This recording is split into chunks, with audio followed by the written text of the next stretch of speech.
Non, s'il vous plaît, ne l'emmenez pas. Lily. Édouard, je vous en prie, ne faites pas ça. Comment osez-vous? Arrêtez cela immédiatement.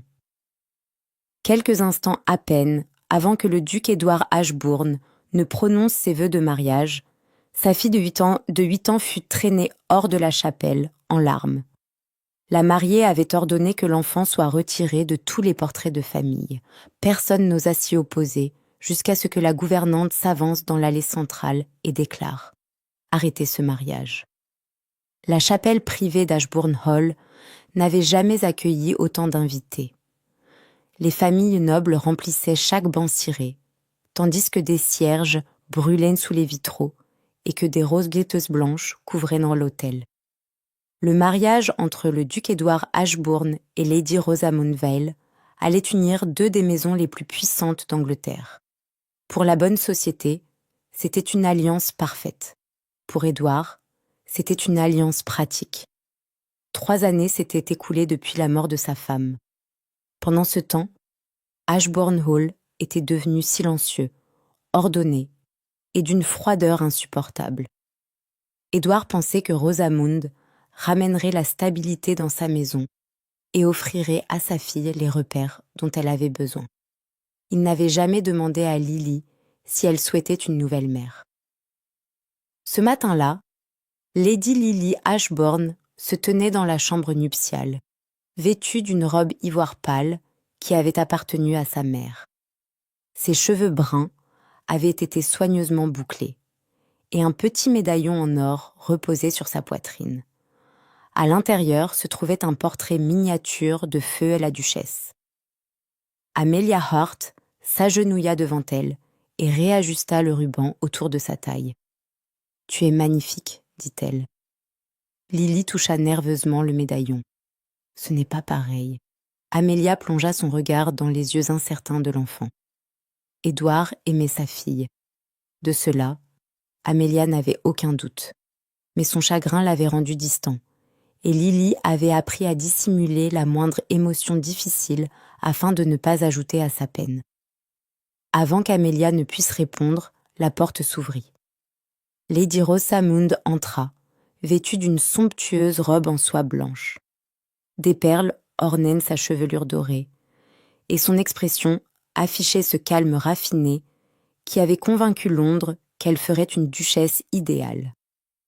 Son regard se posa immédiatement sur le médaillon de Lily.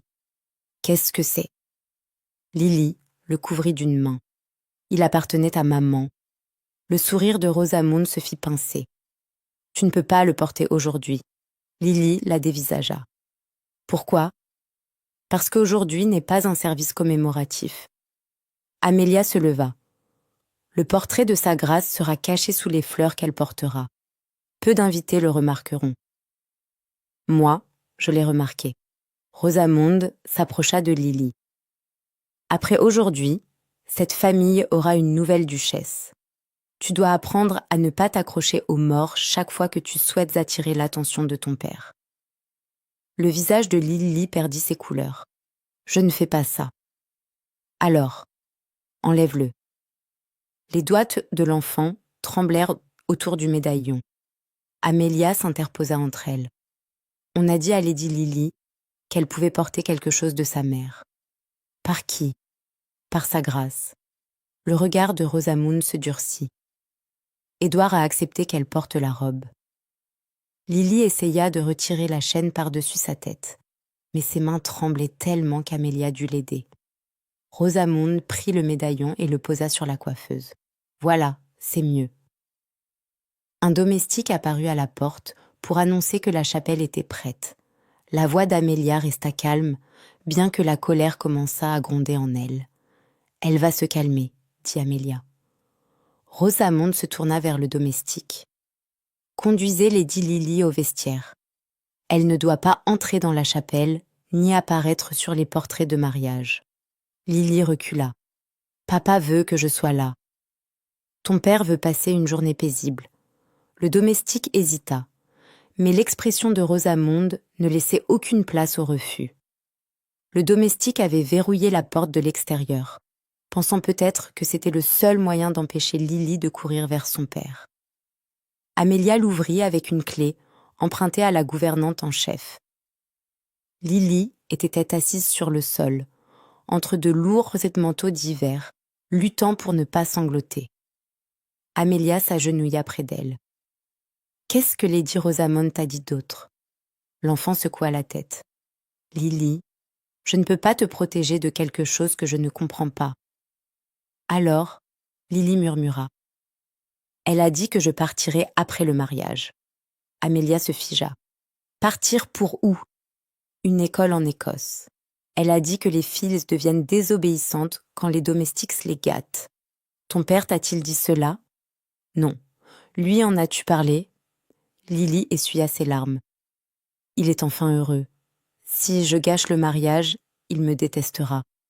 Amélia sentit quelque chose se briser en elle. Édouard avait passé des mois à organiser un mariage qui, croyait-il, apporterait de la sécurité à Lily. Pendant ce temps, l'enfant avait passé ces mêmes mois à croire qu'elle était sur le point de perdre sa maison. Amélia se leva et tendit la main. « Viens avec moi. » La cérémonie avait déjà commencé lorsque les portes de la chapelle s'ouvrirent. Toutes les têtes se tournèrent. Rosamond se tenait à côté d'Édouard devant l'autel, sa main reposant légèrement dans la sienne. Le prêtre venait tout juste de commencer le discours solennel lorsqu'Amélia remonta l'allée, suivie de Lily. L'expression de Rosamond devint acérée. Édouard regarda d'abord Amélia, puis le visage baigné de larmes de sa fille. « Miss Hart, » dit-il, la voix basse et menaçante. « Que signifie cela ?»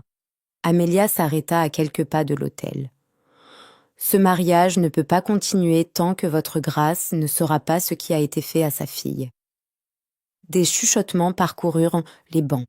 Rosamond se tourna vers les invités. « Cette domestique s'est dangereusement attachée à l'enfant. »« Ma position, » répondit Amélia, « est de protéger Lady Lily quand personne d'autre ne l'écoute. » La mâchoire d'Édouard se contracta. Il détestait le désordre en public, et Amélia venait de créer le plus grand scandale qu'Ashbourne Hall ait connu depuis des années. Pourtant, Lily tremblait derrière elle. Édouard descendit les marches de l'autel. Que s'est-il passé ? Rosamond lui tendit la main. Édouard, ne récompensez pas cette mise en scène. Il retira sa main. Puis il regarda Lily. Lady Rosamond a-t-elle ordonné de quitter la chapelle ? Lily regarda Rosamond et baissa immédiatement les yeux. Une enfant ne disait pas une telle chose à moins que quelqu'un ne l'ait déjà convaincue que l'amour de son père pouvait lui être retiré. Rosamond descendit les marches de l'autel et prit le bras d'Édouard. Elle est effrayée parce que Miss Hart l'a manipulée. Renvoyez la domestique, calmez l'enfant, et nous pourrons encore éviter que cette humiliation ne devienne permanente. Soudain, Lily lâcha la main d'Amélia.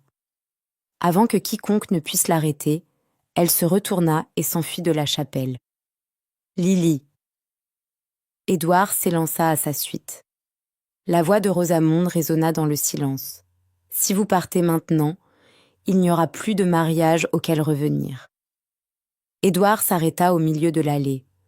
Derrière lui se tenait la femme qu'il avait promis d'épouser. Devant lui, les portes de la chapelle balançaient encore sous la force de la fuite de sa fille. Pendant des années, Édouard avait cru que le devoir consistait à protéger le nom de sa famille. À présent, sous le regard de toute l'Angleterre, il n'avait que quelques secondes pour décider si sa fille faisait partie de la famille qu'il entendait protéger. Édouard ne se retourna pas vers l'autel. Il courut franchir les portes de la chapelle et trouva Lily au bout du couloir, luttant avec la poignée de l'ancien petit salon de sa mère. Ses petites épaules tremblaient sous la robe ivoire que Rosamond avait essayé de bannir de la cérémonie. Lily. L'enfant se figea. Édouard s'approcha lentement, comme si un mouvement brusque pouvait la faire fuir à nouveau. « Regarde-moi. » Elle obéit, mais son visage affichait une expression qu'aucun enfant de 8 ans n'aurait dû connaître. la peur prudente de quelqu'un qui attend de savoir s'il va être blâmé. Édouard s'agenouilla devant elle. « Pourquoi as-tu cru que je te renverrais ?» Lily pressa ses 2 mains contre sa jupe. « Lady Rosamond a dit que ce serait mieux pour tout le monde. » « Mieux comment ?»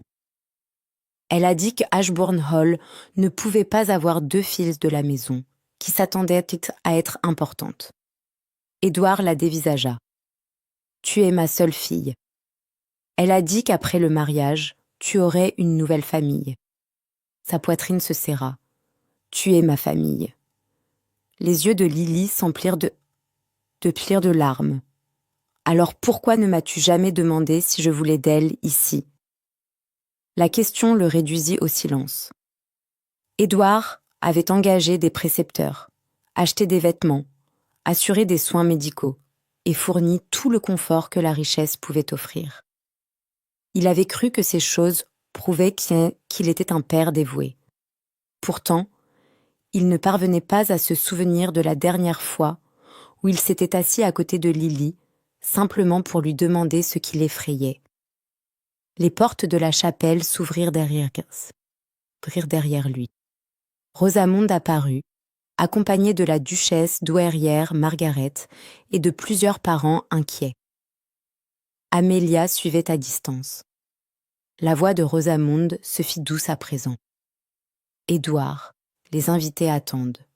Lily est bouleversée, mais lui permettre de contrôler la cérémonie ne lui apprendra que les larmes apportent des récompenses. » Lily se rapprocha de son père. Édouard le remarqua. C'était un geste infime, presque instinctif, mais il en révélait davantage que n'importe quelle accusation qu'Amelia aurait pu formuler. « Quelle école en Écosse ?» demanda-t-il. L'expression de Rosamond changea à peine. « J'ai examiné plusieurs institutions respectables. Vous avez discuté d'envoyer ma fille au loin sans m'en parler. J'avais l'intention de vous présenter la meilleure option une fois que nous serions mariés. » Margaret s'avança.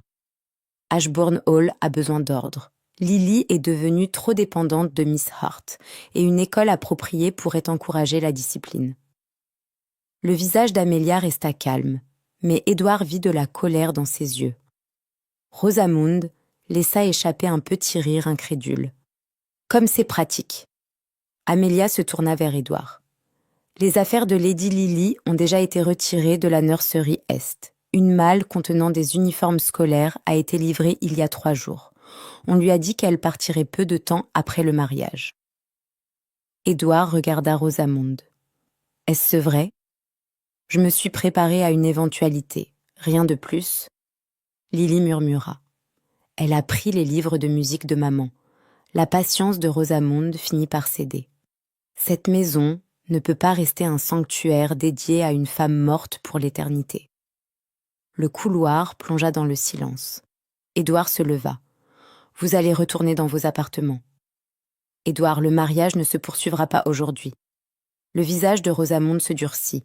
« Vous humilieriez ma famille parce qu'une enfant effrayée a mal compris une conversation privée ? » « Non, je le repousse parce que ma fille a peur de la femme que j'avais l'intention de placer dans sa maison. » Margaret lui prit le bras. « Tu permets à une domestique de détruire une alliance qui protège cette famille. » Édouard regarda en direction d'Amelia. Elle se tenait à côté de Lily, sans triomphe ni soulagement. Son inquiétude était entièrement tournée vers l'enfant. « Cette domestique, dit-il, a été la seule personne à remarquer que Lily croyait qu'elle était sur le point d'être abandonnée. » Durant le reste de l'après-midi, les invités partirent sous une tempête de spéculations. Édouard resta avec Lily dans l'ancien petit salon de sa mère. Il essaya de lui poser des questions douces, mais l'enfant ne répondait que lorsqu'Amelia était présente. Chaque fois que le nom de Rosamond était mentionné, les doigts de Lily se resserraient autour du médaillon en or qu'Amelia lui avait rendu. Plus tard, après que Lily se fut endormie, Édouard convoqua Amelia dans son bureau. Les décorations de mariage inachevées remplissaient encore les salles, transformant chaque couloir en un rappel du scandale. « Vous avez interrompu mon mariage devant des centaines d'invités, dit-il. Oui, Vous auriez pu venir m'en parler en privé. La cérémonie avait déjà commencé.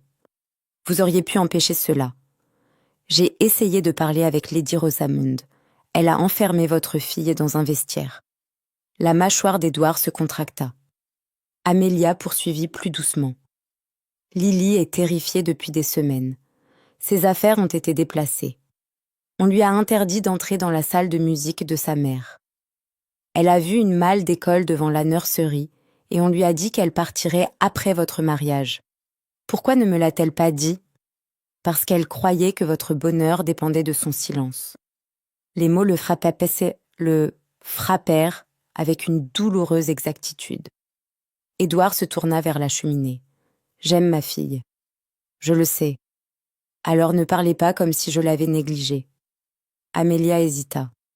« Vous avez subvenu à ses besoins à la perfection. » Il lui fit face. « Ce n'est pas la même chose. »« Non, votre grâce. » Sa voix ne contenait aucune cruauté, ce qui rendait la réponse encore plus difficile à rejeter.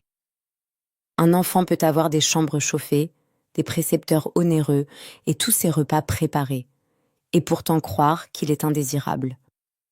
Lily avait besoin que vous lui demandiez ce qu'elle ressentait. Au lieu de cela, tout le monde autour d'elle a décidé de ce qui était le mieux pour elle. Ma position est la raison pour laquelle Lily m'a confié ce qu'elle avait trop peur de vous dire. Vous vous êtes interposé entre un père et sa fille. L'expression d'Amélia changea. Non, votre grâce. La distance y était déjà. La vérité de ces mots le mit plus en colère qu'une insolence n'aurait pu le faire. Vous n'interférerez plus dans les décisions concernant cette famille. Le visage d'Amélia perdit ses couleurs, mais elle ne supplia pas. Quand dois-je partir ? Demain matin. Elle baissa la tête. À vos ordres, votre grâce. Lorsqu'Amélia retourna dans sa chambre, Lily l'attendait à côté de sa malle à moitié pleine. Vous partez à cause de moi. Non, vous avez arrêté le mariage pour moi. Je l'ai arrêté parce qu'il n'aurait pas dû avoir lieu. Lily s'agrippa à la manche d'Amélia, seulement parce que tout le monde regardait. Amélia n'avait aucune réponse facile. Ton père a oublié que l'amour doit écouter, dit-elle. Mais oublier n'est pas la même chose que ne jamais t'aimer. Lily se mit à pleurer. Amélia la serra dans ses bras jusqu'à ce qu'elle s'endorme. Avant l'aube, Amélia quitta Ashbourne Hall dans une voiture de louage. Elle ignorait que Lily se tenait derrière le rideau de la nurserie, regardant jusqu'à ce que la voiture disparaisse au-delà des grilles. Quelques heures plus tard, Édouard entra dans son bureau et trouva un dossier en cuir sous une pile de documents de mariage. À l'intérieur se trouvait la demande d'inscription scolaire complétée pour Lily. Rosamond l'avait signée en tant que future tutrice de l'enfant. La date de départ était fixée à 3 jours après le mariage. Un second document ordonnait à l'école de restreindre le courrier de Lily pendant 6 mois, afin que ses attachements malsains envers son père et les domestiques puissent être corrigés. Édouard relut la phrase 2 fois, puis il courut à l'étage. La chambre de Lily était vide. La fenêtre était ouverte sur l'air glacial de l'hiver. Sa petite cape de voyage avait disparu, ainsi qu'une paire de bottes et la bourse où elle gardait quelques pièces. Le médaillon en or reposait ouvert sur le sol. Un garçon d'écurie l'avait vu avant le lever du soleil. Elle avait demandé quelle route menait à la gare. Édouard ordonna que tous les chevaux soient préparés et que toutes les routes soient fouillées. Lorsqu'il affronta Rosamond, elle resta d'un calme troublant. Elle reviendra quand elle réalisera qu'une crise de colère ne peut pas vous contrôler. Édouard regarda la femme qu'il avait failli épouser. Pour la première fois, il ne vit pas une mariée élégante ou une duchesse convenable. Il vit la personne qui avait fait croire à sa fille que disparaître était le seul moyen de se faire entendre. Édouard atteignit la gare avant midi, mais personne n'avait vu Lily monter dans un train. Un porteur se souvint d'une petite fille demandant son chemin vers le quai nord. Un autre l'avait vue faire demi-tour après avoir appris qu'un billet coûtait plus cher que les pièces contenues dans sa bourse. Elle n'avait jamais quitté la ville. Cette certitude aurait dû le soulager. Au lieu de cela, Édouard imagina sa fillette de 8 ans errant seule dans le froid hivernal. Effrayée de retourner dans la maison où elle croyait ne plus avoir sa place. Elle ouvrit la porte, portant la même robe de voyage dans laquelle elle avait quitté la maison. Son visage changea à l'instant où elle le vit.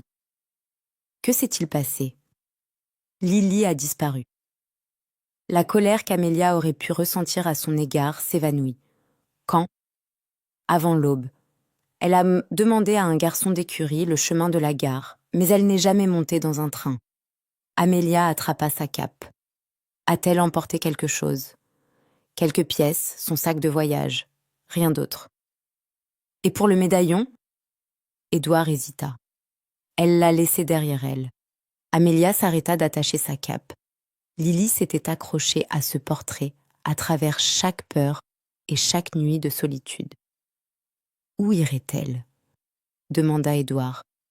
Amélia ferma les yeux, fouillant dans chaque conversation que l'enfant lui avait confiée. Puis elle se souvint. Il y a un vieux chalet, le lac. Édouard fronça les sourcils. La maison d'été. Sa mère l'y emmenait avant de tomber malade. Lily m'a dit un jour que c'était le dernier endroit où elle se souvenait que vous étiez tous les 3 heureux ensemble. Le lac se trouvait à plusieurs milles, au-delà de la limite nord du domaine. La route était étroite et presque impraticable après les pluies d'hiver. Édouard et Amélia s'y rendirent seuls, à cheval. Le temps d'atteindre le chalet, la pluie avait transpercé leur manteau. Édouard mit pied à terre avant même que son cheval ne soit complètement arrêté. Lily. Il n'y eut aucune réponse. Il força la lourde porte en bois gonflée par l'humidité. Le chalet sentait la pierre humide et les cendres froides. Édouard tomba à genoux. La peau de Lily brûlait de fièvre. Il la souleva dans ses bras, appelant son nom jusqu'à ce que ses yeux s'ouvrent lentement. Papa. Je suis là. Ses doigts se resserrèrent faiblement contre son manteau. Es-tu en colère? La question faillit l'anéantir. Non. Je ne voulais pas rendre tout le monde malheureux. Tu n'as rien fait de mal. Lily regarda au-delà de lui, vers Amélia, qui était déjà en train de rallumer le feu. Vas-tu quand même épouser Lady Rosamond? Édouard aurait pu offrir un réconfort immédiat. Il aurait pu promettre n'importe quoi pour faire cesser la peur dans ses yeux. Mais Lily avait souffert parce que j'essaie d'être vidéo d'adulte tentait parler sans écouter. Non, dit-il, je ne l'épouserai pas. Le corps de l'enfant se détendit contre lui. Édouard posa son front sur ses cheveux. J'aurais dû t'écouter avant que tu n'aies à t'enfuir. J'aurais dû te demander ce qui t'effrayait. Je suis désolée, Lily. Elle se mit à pleurer silencieusement. Pour la première fois depuis la mort de sa femme, Édouard ne se déroba pas au chagrin par peur de l'aggraver. Il serra sa fille dans ses bras et laissa ses larmes tremper son manteau. En cherchant des couvertures sèches dans le chalet, Amélia découvrit une étroite boîte en bois, sous une latte de plancher mal fixée. Édouard reconnut les initiales de sa défunte épouse gravées sur le couvercle. À l'intérieur se trouvaient plusieurs lettres, un petit livre de fleurs pressées et une enveloppe scellée adressée à Amelia Hort. Amélia la fixa. Je n'ai jamais vu cela. Édouard n'ouvrit la lettre qu'après qu'Amélia lui en eut donné la permission. L'écriture appartenait à sa femme. Chère Amélia, si ma maladie m'éloigne de Lily, restez près d'elle aussi longtemps qu'elle aura besoin de vous. Édouard aimera notre fille. De cela, je n'ai aucun doute. Cependant, le chagrin pourrait l'amener à confondre le fait de tout donner à Lily avec le fait de la voir véritablement. Ne me remplacez pas. Aidez-la à se souvenir que l'amour ne disparaît pas simplement parce qu'une personne disparaît. Édouard fut incapable de continuer pendant de longs instants. Sa femme l'avait compris mieux qu'il ne s'était compris lui-même. Même mourante, elle avait craint que son chagrin ne transforme sa paternité en une liste de responsabilités gérées prudemment à distance. Amelia toucha le bord de la lettre. « Elle ne m'a pas demandé de m'interposer entre vous et Lily. »« Non, » dit Édouard. « Elle vous a demandé de rester parce qu'elle craignait que je ne sois pas capable de me tenir assez près d'elle. » Le soir venu, la fièvre de Lily avait commencé à baisser. Une voiture arriva d'Ashbourne Hall, apportant des couvertures, des médicaments et le régisseur du domaine, qui apporta des documents découverts dans le bureau de Rosamond. Parmi eux, figurait un paiement adressé à un médecin, disposé à déclarer Lily émotionnellement instable. Le faux rapport affirmait que l'enfant devait être éloigné d'Ashbourne Hall et privé de tout contact avec quiconque encouragerait son attachement au passé. Une fois mariée, Rosamond aurait utilisé le rapport pour contrôler l'éducation de Lily, puis, à terme, le fonds de placement que sa mère lui avait laissé. Édouard lut chaque page au chevet de sa fille endormie. Puis, il plia les documents avec un soin délibéré. « Ramenez Lily à Ashbourne Hall, » dit-il à Amelia. « Restez avec elle jusqu'à mon retour. Où allez-vous ? Terminez ce qui n'aurait jamais dû commencer. » La famille Val s'était réunie dans la chapelle avec la duchesse douairière, exigeant que le mariage se poursuive en privé avant que la nouvelle du scandale ne se répande davantage. Édouard entra, portant le rapport médical falsifié. Rosamond se leva du premier banc. « Avez-vous trouvé l'enfant ? » ?»« Ma fille a un nom. » Le visage de la jeune femme se crispa. Devant les témoins, Édouard révéla tout. La demande d'inscription scolaire secrète, l'ordre restreignant le courrier de Lily, le paiement au médecin, et la tentative de Rosamond de prendre le contrôle de l'héritage de l'enfant. Rosamond accusa Amelia d'avoir placé ces fausses preuves. Édouard n'éleva pas la voix. « Miss Hart ne m'a pas forcé à ignorer ma fille. Cet échec m'appartient. » Il sortit l'alliance de sa poche et la déposa sur l'autel. Il n'y aura pas de mariage. Rosamond quitta Ashbourne Hall sous les regards de cette même société qu'elle avait espéré gouverner. Mais lorsqu'Édouard retourna dans la chambre de Lily, il découvrit que la malle d'Amelia était à nouveau prête. « Vous n'avez pas besoin de partir, » dit-il. « Lily a son père maintenant. Je veux que vous restiez. » Amelia le regarda fixement en tant que gouvernante. Édouard tenait trop à elle pour offrir une réponse désinvolte née de la peur de la perdre. Pourtant, son silence disait à Amelia ce qu'il ne parvenait toujours pas à formuler. Elle baissa la tête. « Au revoir, votre grâce. » Le lendemain matin, Lily se tenait aux côtés d'Édouard, près de la fenêtre, regardant la voiture d'Amelia disparaître au-delà des grilles. « Pourquoi les femmes qui aiment cette famille doivent-elles toujours partir ?» demanda-t-elle doucement, avant que tu ne les comprennes. Dans les mois qui suivirent le départ d'Amelia d'Ashbourne Hall, Édouard n'engagea pas de nouvelle gouvernante. Pour la première fois depuis la mort de sa femme, il organisa ses journées autour de Lily, au lieu d'attendre que la maisonnée s'organise autour d'elle. Il prenait le petit déjeuner avec elle, même lorsque des affaires du domaine l'attendaient sur son bureau, et lui permettait de choisir si elle souhaitait aller à l'école ou continuer à étudier à la maison. Lorsque Lily parlait de sa mère, Édouard ne changeait plus de sujet. Ensemble, ils se rendaient à la chapelle familiale et déposaient des fleurs fraîches près du portrait de la défunte duchesse.